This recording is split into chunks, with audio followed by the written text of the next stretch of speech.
There is a printer inside this Airbus A330 that can literally print any document.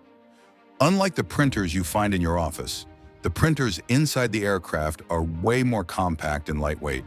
While the technical details about the printer itself can wait for another video, this is the time to see how documents are actually printed inside the aircraft cockpit. Today's episode shows how to print a servicing report that presents the status of the various aircraft systems. As the first step, reach one of the 3 MCDUs and select the central maintenance system by pressing the applicable line select key. Then press the key for the servicing report. Now push the 2 FADEC push buttons. The 2 on lights come on, indicating FADEC is powered. In addition, make sure that all the systems are powered. To print the report, press the line select key adjacent to the print. The printer begins to print the report. The servicing report is available both in flight and on the ground. It contains servicing items such as oil quantity, APU data, tire pressure, hydraulic quantity, door pressure, and fuel quantities.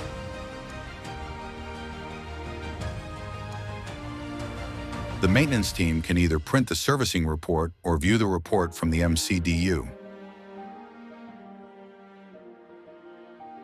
If required, the report can be dumped to a storage or transmitted via the air traffic service unit.